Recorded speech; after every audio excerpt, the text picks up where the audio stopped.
In 1806, the British Army defeated Batavian forces at the Battle of Blobach. Check the link in the description for my video on that. With this victory, Britain secured control of the Cape Colony. But beyond the colony's eastern border lay the Zeeveldt, fertile valleys, grazing cattle, and endless conflict. Since 1779, Trek Boers and Xhosa communities had clashed over land and livestock. Raids, counter-raids and reprisals had created a cycle of violence that the British could not break.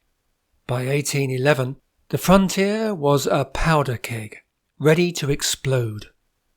Into this storm came Colonel John Graham. Born in Dundee, Scotland, he was the second son of Robert Graham, the last Laird of Fintry. After the deaths of his father and elder brother, he inherited the mantle of the Fintry Grahams, a man shaped for leadership on a turbulent frontier. At just 16, John Graham joined the British Army, serving in the 90th Regiment of Foot.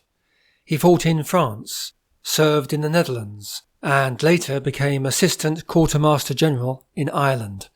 By 1806, he was a major in the 93rd Regiment and took part in the Battle of Blobach, helping the British annex the Dutch Cape Colony. Soon after, he commanded the Cape Regiment, training them as elite light infantry.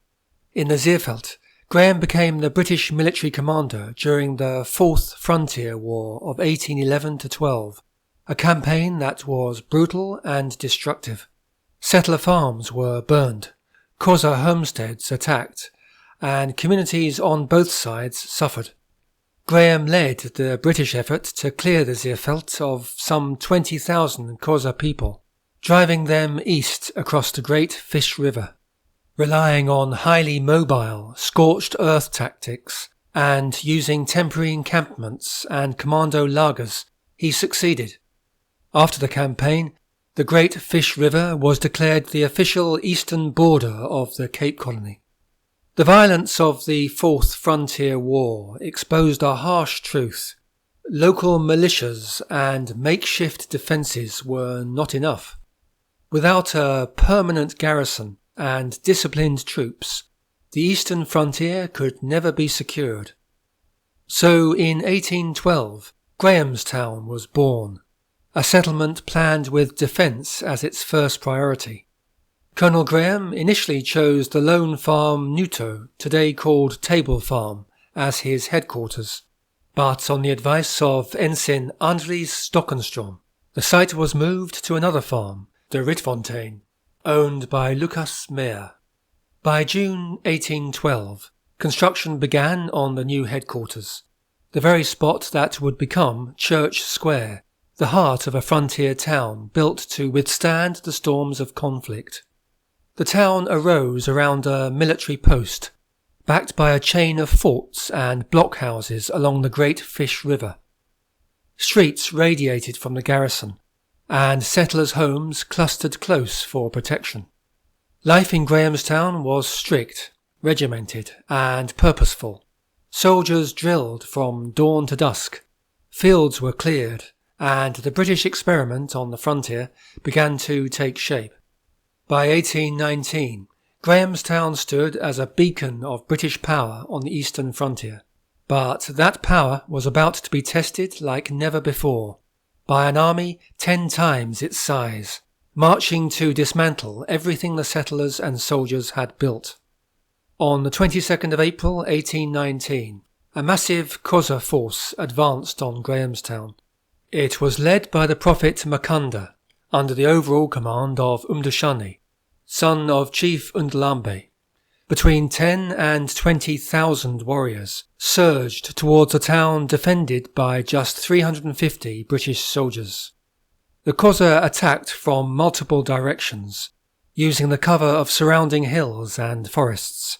Fires were set, and volleys of arrows and firearms rained down on the garrison.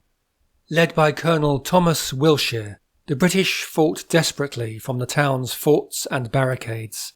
Every street became a battlefield, every building a defensive position. Ammunition ran dangerously low, but musket fire held the lines. For hours the fighting raged. British soldiers, local militia and settler volunteers stood firm, repelling wave after wave of Xhosa attacks against overwhelming odds. When the dust settled, the Xhosa retreated. Makanda surrendered shortly afterwards and was exiled to Robben Island. Later that same year, on Christmas Day, he attempted to escape, only to drown in the sea. The Battle of Grahamstown left a profound psychological mark on both sides. For the Xhosa, it was a shattering defeat. To Lord Charles Somerset, appointed governor of the Cape Colony in 1814, the Battle of Grahamstown revealed a stark truth. To hold the eastern frontier, what would later become the Eastern Cape, Britain would need more than forts and garrisons. It needed a buffer zone. Somerset devised a bold plan: send thousands of British settlers to populate and defend the land. The British government embraced the idea. By 1820, Britain was reeling from the aftermath of the Napoleonic Wars. Soldiers returned home to unemployment. Farmland was failing, and economic depression left thousands desperate for a fresh start. To address both social unrest at home and secure the Eastern Cape frontier, a recruitment campaign was launched, setting the stage for one of the most ambitious settlement schemes in the colony's history. The campaign targeted struggling families across Britain, especially in industrial towns and rural areas battered by post-war economic hardship. Farmers, artisans, tradesmen and labourers were offered free passage, land grants and temporary supplies, an enticing promise of opportunity and a fresh start. Around 4,000 settlers, roughly 3,000 adults and 1,000 children, signed up for the scheme. Most came from England, with smaller numbers from Scotland and Ireland. Recruitment hubs in London, Bristol and other port cities advertised the venture, promising fertile land and the chance to rebuild their lives. Thousands boarded crowded ships, leaving behind everything familiar. The voyage across the seas was perilous. Weeks at sea tested their resolve. Disease, storms and cramped conditions made survival a challenge even before reaching the Cape. Settlers were organised into parties of 500 to 700, each led by a government-appointed overseer. Upon arrival, they were assigned land, much of it concentrated around Grahamstown, the frontier town that had survived Makanda's 1819 attack. The goal was both social and strategic. These families would populate the frontier, defend it, and extend British control into contested lands. The settlers faced harsh realities. The land around Grahamstown was often poor and prone to drought. Families hacked out plots from dense bush, planted crops in rocky soil, and struggled to raise livestock. Children fetched water from distant rivers, attended makeshift schools, and helped tend gardens. Women balanced household chores with tending small fields, while men worked tirelessly on fences, roads, and defensive structures. Isolation was a constant. Supply wagons arrived only sporadically, and news from Britain travelled slowly. Settlers relied on ingenuity, cooperation, and sheer grit to survive. Tensions with Xhosa communities persisted. Raids, disputes over livestock, and the ever-present threat of attack shaped daily life. Every morning brought uncertainty, and every evening brought relief that another day had been endured. Despite these hardships, life went on. Churches rang with bell calls to Sunday service. Children learned to read and write in early schools. Neighbours shared labour, food and support. Over time, homes, churches and schools became the backbone of a new community. Farmers' fields flourished, shops opened and markets began to bustle. Grahamstown became the central hub of the 1820 settler migration. guiding the spread of British settlements across the Eastern Cape. Many English families, primarily from London, Bristol and the Midlands, settled around Grahamstown itself, or founded nearby towns like Bathurst and Fort Beaufort. Scottish settlers, often from the lowlands, established communities such as Salem. Irish families, largely from Ulster and Munster, created farms and villages near Grahamstown and Alisdale, while smaller numbers of Welsh settlers also joined these eastern frontier settlements. Grahamstown acted as a support centre, providing security, governance and infrastructure, helping these diverse groups survive the harsh frontier and cementing Britain's presence in southern Africa. By the 1820s, it had evolved far beyond its original role as a military garrison. The town that had survived Makunda's 1819 attack and welcomed the 1820 settlers was now the administrative and cultural heart of the Eastern Cape. Government offices, magistrates' courts and trading posts were established, making Grahamstown the hub of colonial authority. Roads connected it to other frontier settlements, while its network of forts still stood as a reminder of the turbulent past. Missionaries and churches played a pivotal role in shaping the town's identity. From the earliest years, Anglican, Dutch Reformed, and later Methodist missionaries established churches, schools, and printing presses. They brought not just religion, but literacy, education, and a sense of moral order to the frontier. Children of settler families attended early schools, learning reading, writing, and arithmetic, while Sunday services became community gatherings that reinforced social cohesion. Over the decades, influential figures like Cecil Rhodes would further advance education and civic institutions, helping Grahamstown grow into a regional centre of learning and culture. Grahamstown's symbolism was unmistakable.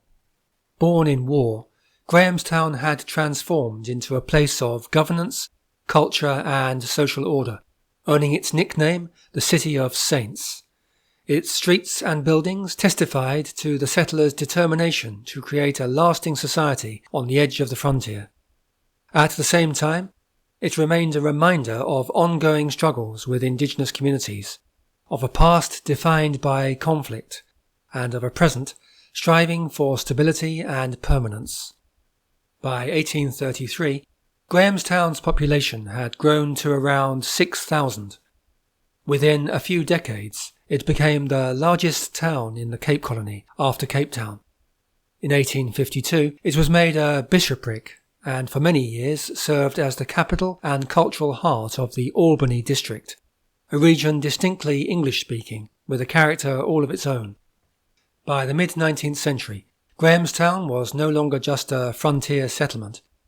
It had become the crucible of British presence in South Africa, a town where government, culture and education intersected, shaping the identity of a new settler society that would endure for generations. The 1860s marked a period of rapid development. New schools were established, a botanical garden was laid out, and the Eastern District's Supreme Court was founded. In 1864, Grahamstown even hosted a full session of the Cape Parliament. For a time, there was serious talk of making it the capital of the Cape Colony, thanks to its central position. Though Cape Town retained that role, the debate underscored just how important the town had become. In 1872, construction began on a railway linking Grahamstown to Port Alfred on the coast and to the growing inland network. The line was completed in 1879. By then, Grahamstown had grown into South Africa's second largest city, a position it would hold until 1930.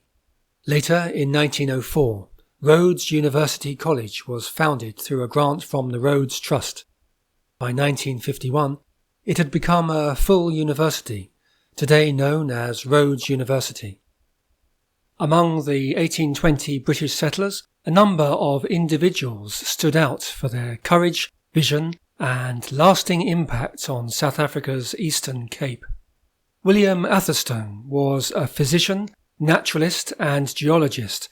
He studied local fossils and in 1867 confirmed the authenticity of South Africa's first diamond, the Eureka diamond, a discovery that would go on to shape the country's future.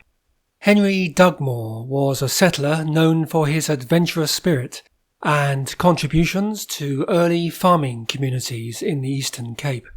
Then there's Robert Godlonton, an influential newspaper editor and politician who shaped colonial public opinion and defended settler interests. Richard Gush was famed for defending his community against Xhosa attacks and for his strong moral character. Meanwhile, Dick King became legendary for his heroic horseback ride to raise the alarm during the 1838 Siege of Durban, securing reinforcements. Thomas Pringle was a poet, writer and abolitionist who chronicled settler life and advocated for social improvements through his literature. And finally there's James Cottrell Hoole, settler and humanitarian, who contributed to the development of social institutions and community life in the Eastern Cape. And what of the man after whom the town was named? Colonel John Graham died in Wynberg in 1821. He was originally buried in Somerset Road Cemetery, Cape Town's principal graveyard until 1886. When the cemetery was levelled around 1922, many of the gravestones were carefully moved to Voltemade Cemetery in Maitland, which had become the city's main burial ground. His tombstone can still be seen there today. In addition, a memorial window was installed in his honour at St Saviour's Church in Claremont around 1931.